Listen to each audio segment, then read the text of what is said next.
My wife and I both standing there in the living room of this house, and sure enough, we have eye shot to what we know now is the bathroom door.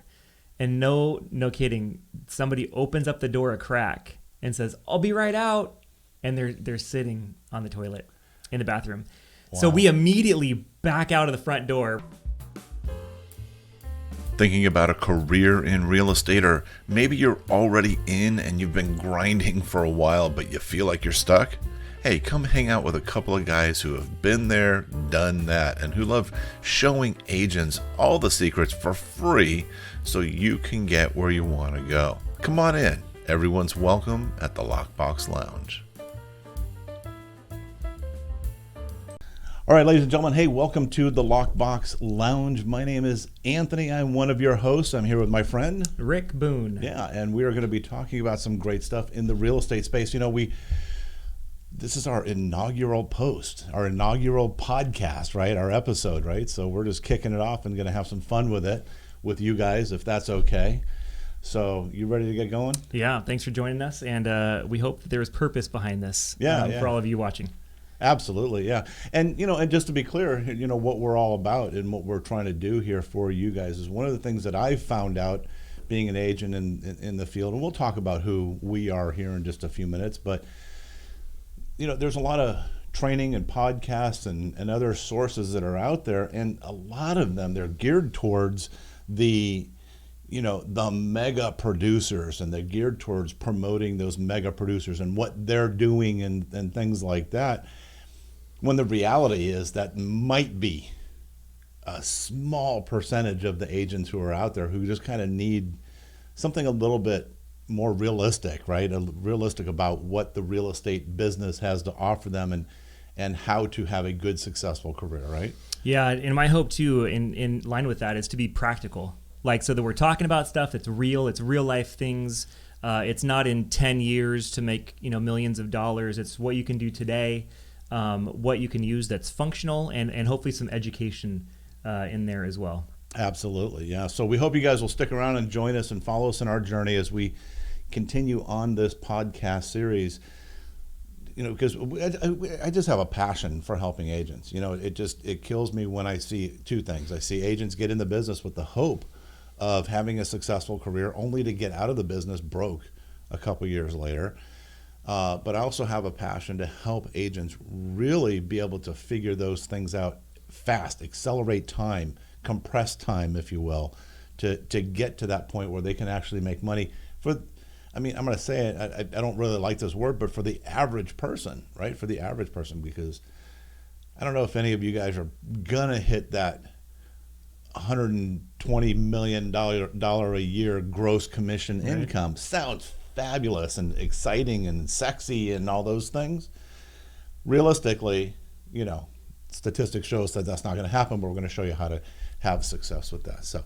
So let's kind of give them a little bit of background of us, right? Because we're sitting here talking to you guys. You don't know anything about us. You don't know who we are, what we've done, where we come from. And so we're just going to each take our turn and share. Rick, you want to go first and just kind of give your background? Why should these people be listening to you? Yeah. I enjoyed my time in real estate, and at the end of the day, found out that there was something else I found more fulfilling. And so I'll tell you a little bit more about that backstory. I had dreams of investing. My brother-in-law and I, over a holiday dinner, were talking about investing and Robert Kiyosaki's book about passive income, and wanting to learn more about how to do that. And so his solution was for me to get licensed and learn the industry so that we could make smarter investments. And my initial reaction was, I don't want to be a real estate agent. And at that time, my only view of real estate agents was open house Saturdays and walkthroughs, driving around people in your car. And I know it happens less these days, and I don't know if you've ever experienced this, any of you listening, but I've been in my first home purchase with my wife in the backseat of a car, agent driving us around. It was awkward. And we not like run out of gas empty, but we did have to stop and get gas. We're sitting in the back seat while the guy's walking in to pay for gas. It was strange and awkward. Yeah. So I did not want to do that.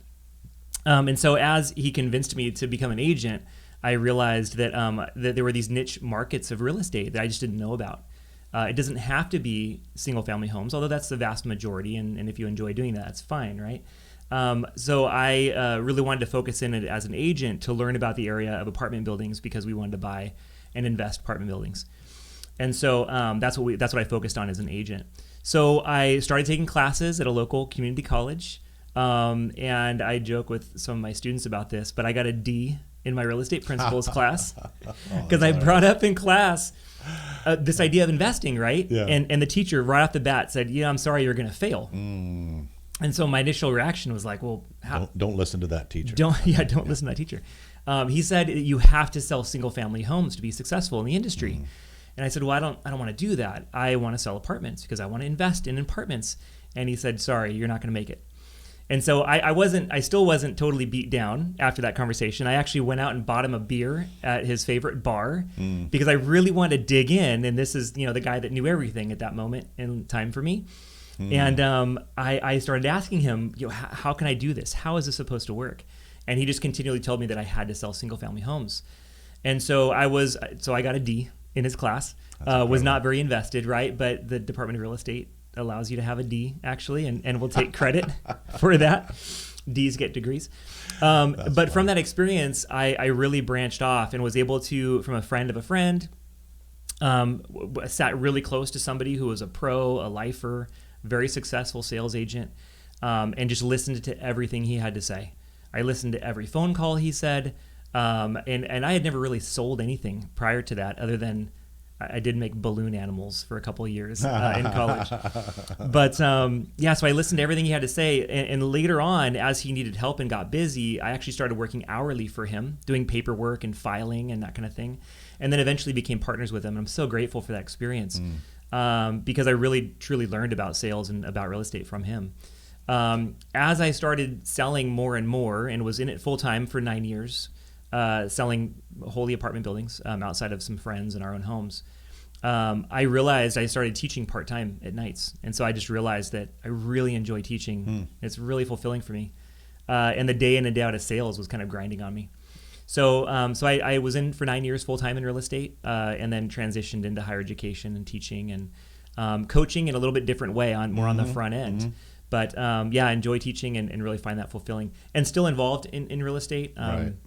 We were just talking, my home's under construction right now.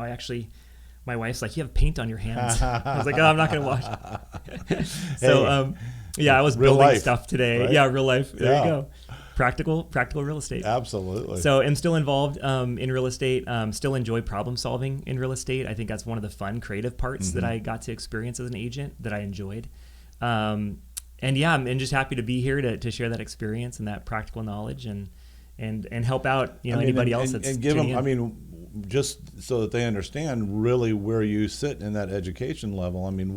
What's your role as an instructor? You're not just some guy you're not some guy who's supposed to know it all sitting in a class giving bad advice. Yeah, thanks for that. Yeah, I while I was doing real estate full time, I realized that I was surviving in business, but I didn't really know business. My undergrad is not in business. And I know not everybody is getting graduate degrees, undergraduate degrees, but I felt like myself, I wanted to learn how to do it and how to do it right. And so I decided to go back for my master's in business while I was still selling. And then overlapping that, I started teaching at nights too. And so I did end up getting my MBA, started teaching real estate classes at night part-time while I was working full-time during the day in sales.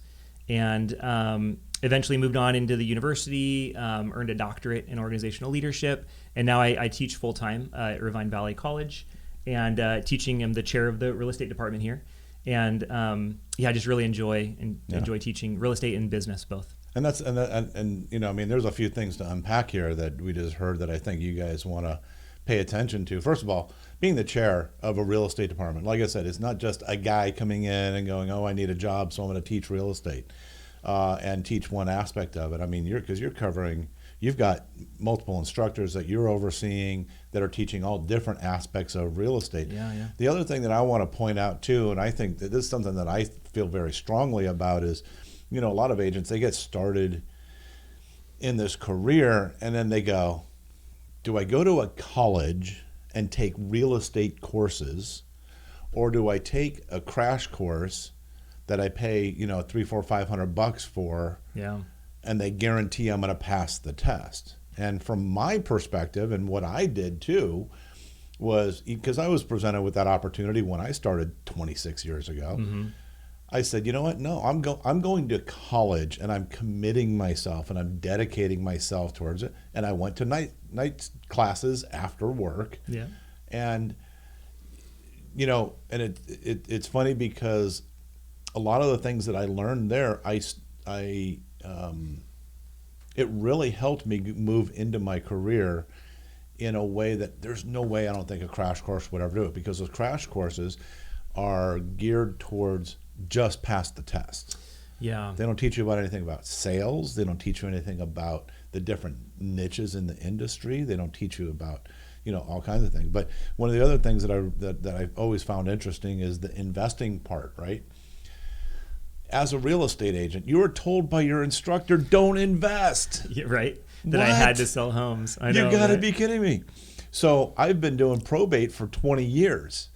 And I have to, and I got to tell you, I got the same advice. Oh, did you? How Yeah. funny. They just said, you know, oh, don't mess with that stuff. Just go sell and get those big commissions, right?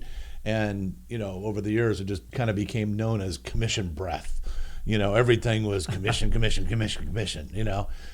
And while we get really good commissions for what we do, one of the big mistakes that I made was early on for the first half of my career, I'd have these people call me up with a probate sale. Grandma's orange shag carpet with holes in it, hasn't been painted in 30 years, termites holding the walls up by holding hands together. I mean, you know, the places were a wreck, and would have been ideal, perfect, amazing for me to invest in. But what did I do? I was like, no, I don't want to buy the place Right. You want to get that at a commission, right? deep multi-$100,000 discount.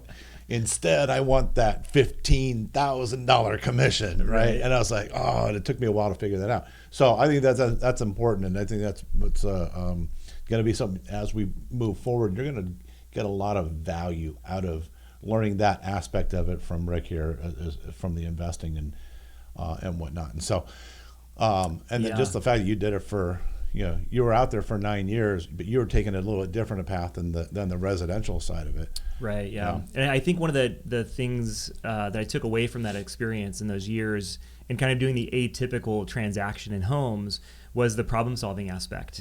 And just so you know too, right, if you have a salesperson's license, you can go out and do a number of different things. These niche markets that we keep talking about, it doesn't have to be homes, it doesn't have to be apartments, it's leasing and sales, it's strip malls and commercial space and warehouses. And I knew a guy in the office that he would only buy mobile home parking lots, Yes. the lots, right?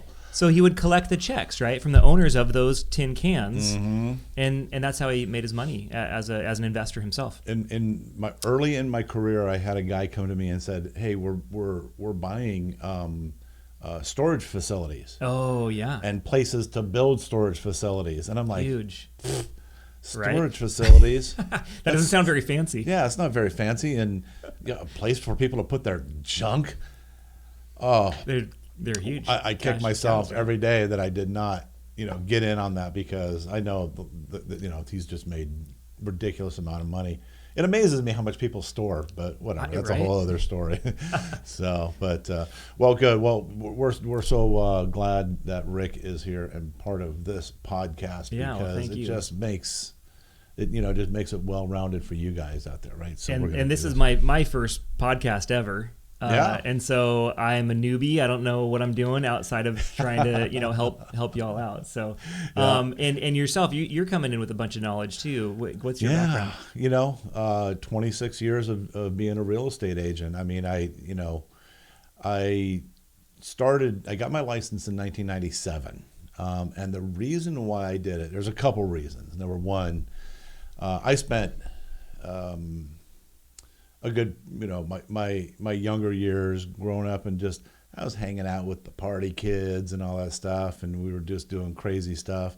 And I just went, you know what? I'm going into the Army, because if I keep hanging out with them, I'm going to get in a whole lot of trouble. I can get in trouble in the Army and get paid for it. And so I went and I joined the Army. I did that for a couple of years, but when I came out, I was kind of trying to figure out what to do, right? And I'm like, oh man, gosh, what could I do that would be like super easy and make a ridiculous amount of money? I'm like, I know, I'll become a real estate agent. It's so easy. So easy, right? And it was kind of, I look back at it because that kind of was my mindset originally. Well, you're not alone. Yeah, and I thought, and for whatever it's worth, my mother, she was a real estate agent for several years. She was an appraiser for many, many, many years, right? So we were in the real estate industry. Yeah. And people kind of joked around and go, hey, Anthony, I think you were born during an open house or something. And I'm like, yeah, maybe, I don't know. But so I kind of got into it because of that, because I looked at the opportunity. And then, kind of the final straw that made me get into the real estate business and become a real estate agent was that me and my wife, we were buying our first condo. And we were referred to an agent. My mother wasn't actively selling at the time. She had already started doing appraisals, but we were referred to an agent. Same thing, driving around in the back of the car. Yeah. Awkward. This guy was, I look back at it now, I'm like, he probably back then was my age than I am now. So I'm like, we're 20. Yeah. And, we're in the back of the car with this old guy, and we're like, oh, this is weird. And as I looked at what he did and stuff, I go, God, he really didn't do a whole lot. Right. From my perspective. Yeah, at from that time, a buyer's perspective, right? Yeah. And I'm like, if he could do that, and I calculated the numbers, and I said, he made a little bit of chunk of change on that, even that little condo that we bought. Man, if he could do it, I can do it. Yeah. Right. And I'm sure there's a lot of you guys who are watching where you kind of got the same idea. You're going, hey, I see somebody who's doing it, and if they can do it, I can do it. There was one other guy that I saw that kind of helped put me over the top too. Was I was at a Home Depot, I think it was, and guy in a suit comes walking in, driving a really fancy car, and I forget what he was buying. He was doorknobs or something like that. So he goes to the cashier and he's checking out, and the kid who was behind the register is recognized this guy has money or something, right? I got to tell you, it struck me so hard that I almost physically reacted. All right. That this kid behind the register looked and said, "Sir, please tell me, what do you do that you make this much money? I saw the car you pulled up in. That's not a cheap car, right?" This guy opened his mouth and sounded like Barney. Well, just sell real estate, and I don't say that to mean that, there was something wrong with him. What I mean is, not your the guy was as dumb as a box of rocks. Oh no! Right? And you're like going, how is this guy doing it, right? Later on, I thought about this. I go, how is he doing it? If he is not that bright, I figured it out, and we're going to cover a lot of this stuff on the podcast about what ultimately works. But again, you see people that are doing it, and you're like, no, if they're doing it, I can do it because I'm smarter than they are, and I have more drive, and I have more whatever. So that's where I kind of started. I kind of got into it that way, and then I joined I actually started out working for a mortgage company. Started working out for a title insurance company. I worked for a title insurance company for several years. I became their regional director, a marketing director for one company. I became a national marketing director for another company. I ended up being more of a regional director for a different company. And then I ended up moving, and I was doing that, and then I got an offer from a mortgage company to go to work for them as their national marketing director. And So I started doing that, and then same thing with an escrow company. I went to work for an escrow company doing their marketing. And here's one of the things that I did was that my whole job at all of those companies was to develop marketing materials for the sales reps to take to real estate agents, for real estate agents to use to get business in hopes that they would give us business back, right? Right.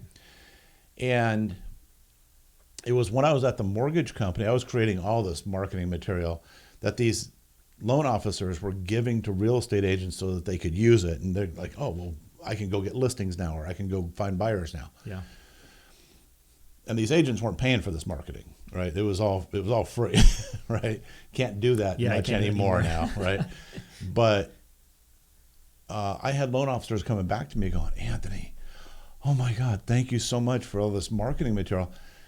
I want to let you know, I made more money last month than I did all last year because of your marketing. Using your stuff. And I'm like, wait, and a little light bulb went ding, and I'm like, wait a second. Hey, hold on a second here. And don't get me wrong, I was getting paid really well to work for this company, but I'm an entrepreneur. Yeah. And I'm kind of like, I don't like to be held back. I went and saw the owner a little while after that incident happened, and I said, hey, you know what? We've boosted the numbers up significantly here from this marketing. Can you give me a car allowance? Because I was driving an old beat up truck, right? I was like, hey, give me a car. You guys, see, we all got to look fancy together. You know, we go to an event. You're in a Mercedes. You're in a Volvo. You're in a, Land Rover. I'm in a Chevy S10. A pickup. And they told me, they said, no, you're at your cap. Oh, wow. We can't pay anymore. Yeah. So I said, oh, well, okay. Well, I quit. I gave my 2 weeks notice. I literally gave my 2 weeks notice and I quit. My wife had a heart attack because I was giving up a big salary. And I went to work. I became one of the top loan officers. Did that for years. Found out real estate was really where I wanted to be. Mm-hmm. So I transitioned into doing that. I've always been in the top % of whatever company that I was with on an ongoing basis. And again, it all comes down to marketing and all this stuff. So 26 years later, here I am. I'm out in the field doing it, not because I have to. I love it. I love working with people. I love making sure that people are being represented properly. I love making sure that they're protected, that they're getting, if they're buying, they're getting a good deal. If they're selling, they're getting the most money that they can, and moving forward. And so tons that we're going to be sharing with you about all that whole process. And I could go on and on and so on. What, if I could ask though, at what point from your being an agent, day in and day out agent, did you also kind of tack on the coaching piece? Because I know you've coached for years too, right? Yes, I did. Yeah. So yeah, same thing. I have a passion and a love for teaching agents. Mm-hmm. Right. One of the things that really just annoys me is, again, like I said earlier, I hate to see them get out of the business only a couple of years later because they're not getting the right advice. Right. Right. So I was actually recruited to a company. I helped run an office of 140 agents, coached and trained all of them, as well as a bunch of the online coaching and training that I have done over the years. Anybody that's worked directly with me has always had really high production results when they follow the process, which you find out over time, it's less complicated than you think. It's actually pretty simple. And so, so I did that. But here's the one thing that I figured out too, was that for me, the coaching part of it, while I love doing it because I just like to give. At that point in time, it was consuming most of my time and it was most of my income at that point in time. And I'm going, wait a minute, I'm making a lot less money as a coach than I am as an active agent. Yeah, doing sales. So I went back out and I did that. And now the coaching and training that we do, it's for people that are part of our teams and things like that to help them grow and become successful that way. Yeah, so, that's great. Yeah, I think it's great to hear about that. You mentioned getting your license. It was like the late 90s. So I got my license in 2002. So I was just a couple years after you. Yeah. But I think we'll share some stuff too, which will kind of date us a little bit from from those experiences. Yeah. See, he shaves his head, so you can't tell how old he is. I've got the gray, so you guys got some up there though. Yeah, I got a little bit. I've been gone for a long time. Yeah. But you know, and there's a good point there. Look, Yeah. you got old school, but with a real modern technical aspect to the real estate business, because I'm very technology oriented. Yeah. You know, Rick too. You've had to adjust, right? Yeah, over the years. absolutely, absolutely. Yeah. So and we, as part of the podcast too, we wanted to kind of open invite, even though this is our first episode, kind of doing introductions. Hi, nice to meet you. We want to invite agents to come in too, to kind of engage with us a little bit and engage with you that are watching in some coaching and also to learn some just educational piece. I don't know. I feel like, bring in some education and not just problem solving necessarily, but giving ideas outside of the box too. Mm-hmm. And so I know that's coaching is education too, right? Yeah, absolutely. But so we want to invite, I don't know if you have a specific process for people to come in. Yeah, so you can just go to lockboxlounge.com. There will be a form there that you can fill out, that says be interviewed by us as a new or, agent. If you're stuck somewhere, if you're just stuck in your business, you're looking for advice, we'd love to just interview you and have you come be part of it so we can help guide you through it, give you some different ideas, help you just think of something different. Yeah, absolutely. Yeah. I feel like coming from the pre-licensure, right, when students are taking those first 3 classes and they're jumping into a brokerage, and one of the pieces of advice I give to students all the time is find a broker that's going to give you training and mentorship. Mm-hmm. And by far, I know when I came in as a new agent, there was the desk, there was the phone, of course, the landline at that time. Fax machine was in the copy room, and there's coffee in the break room. Good luck. A pat on the back, and off you go. Yeah, and there was a meeting. I think there might have been a weekly, meeting or something. Right. But you sit there and twiddle your thumbs now that you have your license. You're like, what do I do now?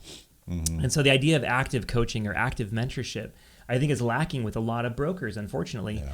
And I've seen too over the years, a lot of brokers play the numbers game. And depending on which franchise they're at, and it's not a bad thing, but they know that the vast majority of new agents coming in, unfortunately, aren't going to make it. Just like any other new business, right? If you want to go open up a liquor store on the corner, chances are you're going to fail in 2 years. Sorry to be harsh, but that's just kind of reality, right? Yeah. Mm-hmm. And so to start a business in real estate as a real estate salesperson, the odds are stacked against you. You got to come in with purpose. You got to come in with training and mentorship. And so even if you've been in the industry, I think anybody new coming in is going to be faced with similar challenges. But even if you've been in for a year or two, we just talked to a newer agent, right? Almost a year in the industry, and just wasn't really clear on how to write the offer. Yeah. And so Amazing. It was just really clear that she wasn't getting the support that she needed to succeed in her new business. So we want to try to offer that to you too, whether you're new, whether you've been in for a little while. Maybe you have a particular issue that you're 5 years in and you just haven't dealt with this before, right? Or maybe a niche market that you haven't dealt in before. Yeah. You want to and buy see an if it's apartment worth building. it. Yeah, see if it's worth it, because there's a lot of people are going to sell you courses and things like that say, hey, go do this new next thing, pay us $1,000. Yeah. And they give you a bunch of videos, and it all sounds good and everything like that, but is it the right thing? And we got good perspective on that as far as what works and what doesn't work in this business, depending on your specific needs too. That's another thing. So like this lady who we spoke to, almost a year in the business, and in an hour of sitting down with her, her head was almost about to explode, because she's like, you've given me more in an hour than my broker has given me in a year. Yeah. And it breaks my heart too. It breaks my heart to hear that, and so, we don't want that to happen, to have that happen to you guys. So yeah, come be part of it. All right, Anthony. So when you came in as a new agent, how did you keep track of your clients? Somebody calls you up, hey, I want to buy something. Can you help me out? Where did you put their phone number? How did you keep track of them? Yeah. No, that's a great question. And first thing to understand, and this is something you should remember as an agent, is fortune is in the follow-up, right? So if you're not following up with people think you just get a lead and it turns into business right now. Not the case most of the time. Yeah. Fortunately for me, because I had worked for the title insurance company, I had worked for the mortgage company, I had worked for the escrow companies, right? These were businesses. Mm-hmm. And in any real business, in order to have success, you have to have a database of for your clients that you can manage your clients and allow for you to get reminded of notifications and follow-ups and what's important and when's their birthday and things like that, right? And so using a good CRM or contact relationship management program was vital. And it's one of the things as a coach that I would tell agents, the first thing they'd say is, I got my license. What do I do? And I said, where's your CRM? Yeah. Where is your CRM? Where's your database of people? And unfortunately today, most people, they think that their phone is a CRM. That's kind of a bit of a challenge, because while you might have all your people, and even as you get a new lead, you pop them into your phone, right? That's what's easy to do. Sure. But it doesn't remind you when you need to follow up. It doesn't remind you what you need to follow up about or anything like that. So definitely having a good contact relationship management program. And there's a wide variety of them, tons everywhere. Yeah, and these days they can be mobile. They can be on your phone, maybe in an app form or a web-based system, right? And a lot of brokerages might have those as part of the system that they're offering, right, when you sign up with them. But not necessarily. It's not a given, right? Depending on who your broker is, how large the company is, right? And I have a very very narrow view about using a brokerage as CRM. Oh, interesting. Yeah. Have you seen that gone bad? Go bad? Yeah. So Tell. As a coach, one of the things that I always told my agents have a CRM, and so there was a program. It was called Top Producer. Back in the day, I actually started telling them, go get a Top Producer account. And they said, but wait a minute, our brokerage offers a CRM. Yeah. And it was kind of it was an okay CRM. It was probably the light version of whatever the paid version was. And probably free, right? And free, as part of the brokerage and part of your technology fee or whatever they wanted to call it, right? Here's where the real issues started manifesting, is that agents would go and they would use that broker's CRM, even though it was provided to them for free. And then inadvertently, or not inadvertently, but eventually, the agent would say, I'm going to move to another brokerage for one reason or another. Doesn't even matter what the reason is, but I'm going to move. Now, you've spent all this time dumping all of your contacts, setting up all of your follow-up processes, putting in your pre-written letters and emails and text messages and all of the, building this thing out. It's not really push button, unfortunately, I hate to say. Yeah, it's a time commitment. Yeah, it's a time commitment, and you need to be committed to it. If you're running a business, a real estate business, you have to have a good CRM. But these agents would leave these brokerages, and I remember an agent calling me and saying, I can't believe it. I left my brokerage. Immediately, my connection to the CRM was cut off, as expected, right? You would expect that. He said, but I went, oh, well, because I was smart. I downloaded all my contacts beforehand. Now he downloaded the contacts. He still had to go upload them into a new CRM, set everything all up again, right? And it was like, oh, that's a pain. And I've had to do that myself. But what he told me next was like, I just knew, and I was waiting for this phone call, and why I always recommended somebody to an outside third-party CRM was because they said, I just got a call from my mother and from my grandmother. Oh. And guess what? So-and-so. The old broker. The old broker has handed all of my contacts to another agent. Oh, man. And I'm like, no way. But agents will go and use the CRM because they think, well, that's $50 less that I have to spend every month. I think coming in as a new agent too, I think a lot of times you're looking for any edge you can get, especially cost, right? Because unless you have a lot of financial backing or you have a huge savings, maybe you have another full-time job or something that's helping you support you through this, through the transition, you're looking for any free stuff you can get, Absolutely. right? Yeah, Absolutely. So I get the perspective of that. But I hear what you're saying, to lose all of that, not just for the time's sake, but in essence, you're potentially losing your leads even. Oh, yeah. To other agents. Oh, yeah. That's super interesting. And not like your mom's going to go use that other agent, but still, just knowing that they're now calling your past clients and whatnot, that's infuriating. So for me, what I always recommend to new agents, so there's agents across the board, right? There's the little CRMs, that are generic, and anybody can use for any business of any kind, right? Yeah, but like a constant contact or something like that, yeah, right? something like that. But you guys still have to kind of manipulate it and all that Sure. stuff.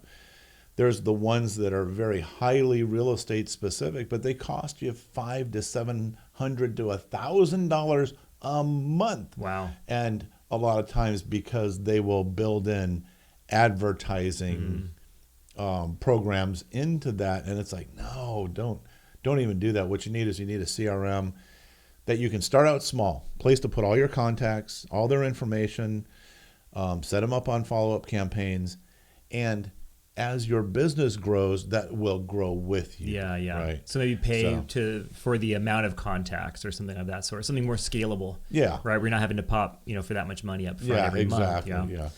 And usually it's done in the way of what I call bolt-ons, right? Okay. So like, the one I refer, it's wiseagentcrm.com. Okay. So if you go there, you are going to pay, I don't know, I think it's $40 a month, something like that. I'm not familiar with They it. might even give you a free trial or something like that. Right. And it has pretty much all the functionality you need.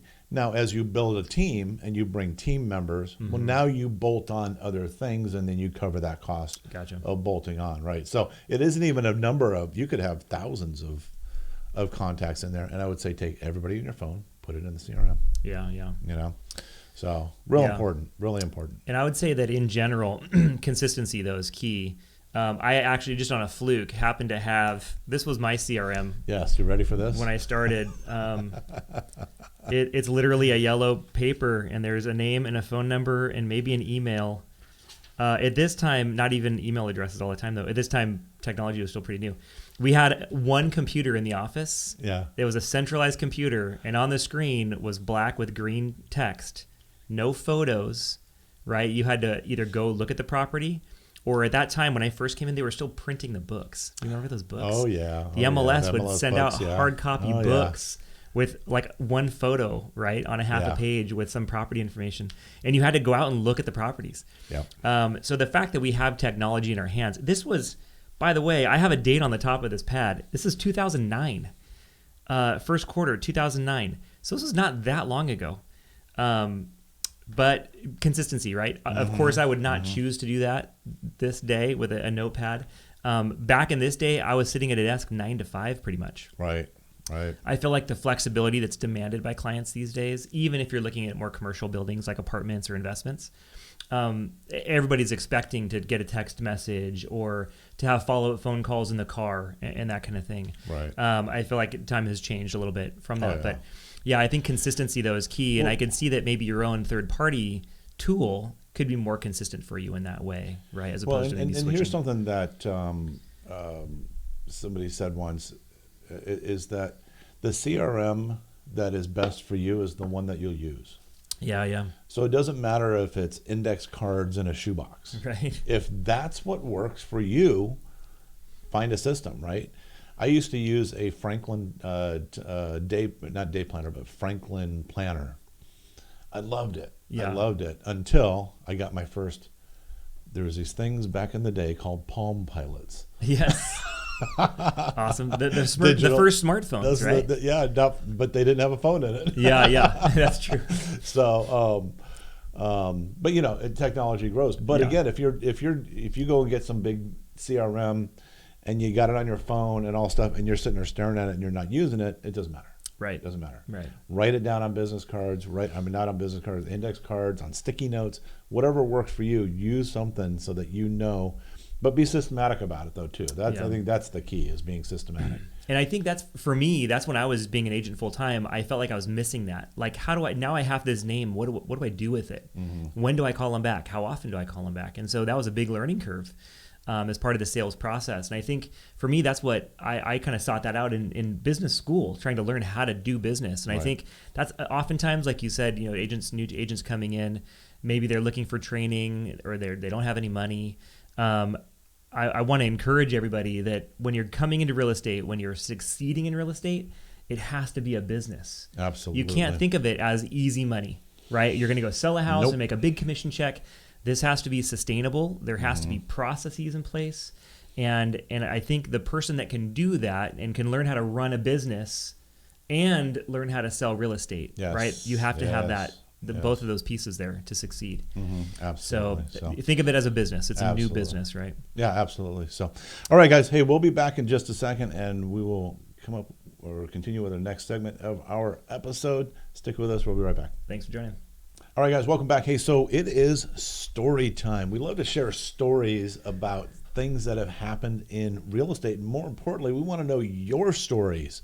Have you had a fun, interesting, scary, unique, strange story about something that happened in real estate? We'd love to hear it. We'd love to be able to read it on air and share it with us. You can either record a video, you can send it via the form at the Lockbox Lounge or at lockboxlounge.com, or you can send it to us anonymously too, right? Oh yeah, we want to see. That's a good point. Yeah, we want to see those stories. Don't be afraid to send it to us. Just follow the instructions on the website. But we've got stories. Yeah, I guess. Until we start getting your stories, we've got stories to tell. Are we looking for funny, aspirational? What are we going for here? I think real life, like what it's really like to be out there, and something interesting or funny or strange that happened just along the way. Because I know I've got a ton of them. So, yeah, you got something? I'll kick off. Yeah, you got it? Okay. So go. the first home, my wife and I were shopping for homes. I mentioned we were driving around in a car, right? Nothing panned out from that crazy search. How uncomfortable and weird that was. When I was finally licensed, going, I can do this, and started searching for our own home. How do you go up and knock on the door? There's a lockbox on the door, but there's a car outside. Is there somebody here? What do you do? Right. And again, depending on how you're trained, maybe you don't know. Yeah. But I remember having some sort of instruction on how to do this. Right. And so I knocked on the door, waited for a little while, knocked on the door, waited for a little while. Okay, I'm going to open the lockbox. Okay, get the key out, open the door, stick my head inside. Real estate agent coming in. Right. And maybe there's better practices today. But out of all those knocks, after opening the door, actually entering into the living room of the house, no responses. My wife and I both standing there in the living room of this house, and sure enough, we have eye shot to what we know now is the bathroom door. And no kidding, somebody opens up the door a crack and says, "I'll be right out." And they're sitting on the toilet in the bathroom. Wow. So we immediately back out of the front door, right? Close the door. But now we're waiting for the owner to finish, what they're doing. And now we have to go talk to them as we walk through their house. Wow. And I remember that. And we actually did. That was our first home. We did end up buying that house. You ended up buying that. You just felt so and bad. It was like, so we got to take it. Just take it. Yeah. It was so awkward. And, what, how do you have a conversation after that? Yeah. Well, and you know what? Yeah, that actually kind of ties in real well to my story that I was going to tell, because I actually just posted today this story. No way. On Facebook. All right. Earlier in my career, it was probably, I don't know, somewhere in the first 10 houses that I had sold, right? I took a listing. I was happy. I was thrilled I had this listing. Well, I had a buyer call me. They wanted to go see the house. I said, okay, great. Now, the seller was a single woman, young woman, probably in her, mid to late 20s. And she had these two massive dogs. You couldn't go within 50 feet of the front of her house without the dogs just losing their minds, right? So you knew when she was home, and everywhere she went, she took the dogs with her. Oh. She told me that. She goes, I go somewhere, the dogs go with me. I go to the grocery store, the dogs go with me. So it's kind of like, okay, just kind of pack that away in the back of my mind here. So buyers wanted to go see the house. I called her, and this was per the instructions that she had given us. I called 2 or 3 times because I knew we were coming at that whatever time it was, right? Right. We show up, or she never answered, she never responded, she never called me back. But that was okay. That was the instructions. Call and then just come over, right? So I show up. I'm walking up to the front of the house, not a single bark. I'm like, oh. Must not be there. Right? No car in the driveway. Okay. Right? I'm like, okay. So, same thing. Knock, knock, knock, knock, knock, knock. Real estate agent. I think her name was Karen. Hey, Karen, are you here? You know, whatever. Nothing. And not a sound, because I've gotten really good, especially since things like this. You get good at listening for sounds behind closed doors. And to hear if water's running. That's always a good indicator. Yeah. Somebody's in the shower. Nothing, right? So I come in, no dogs there. I'm like, oh, she's gone, right? That's because she told me. I take the dogs over. We walk into the house. We're standing in the living room, me and the buyers, and we're just kind of talking about this and that and everything like that. All of a sudden, the downstairs bedroom door flings open. Oh, no. She comes charging out of the bedroom, completely naked. Oh, my God. To see what's going on in the house. Oh, no. She literally walks out there, and she stood there for it was probably 3 seconds. It seemed like it was 45 minutes. Right. Turned around and walked back in the bedroom, got dressed, came out like it was not, and acted like it never even happened. I was like, oh my gosh. But I was, but that's, I tell agents, and that's one of the stories that I tell agents when I'm coaching them. I say, you are not officially a real estate agent. A real estate agent until you've walked in on somebody coming out of the shower. It doesn't happen. So I thought you were going to get attacked by the dogs or something. No dogs. No, all right, that's good. So that was kind of our story time. What are your guys' stories? What have you guys have happen, or to you or somebody that you know? Submit them. Go to lockboxlounge.com and get them online for us. And be sure to subscribe and join us, and we will see you guys on our next episode. Look forward to it. Thanks for joining. Take care, guys. Hey, don't forget, we're looking for agents just like you to interview so we can help you figure out your biggest challenges. Go to lockboxlounge.com and request a free coaching session and be one of the stars on the show. Remember, if one person actually asked that question, there's many others who were afraid to ask it. So you'll be helping a lot of people while helping yourself. Follow us on your favorite media platform, and we'll see you next time at the Lockbox Lounge.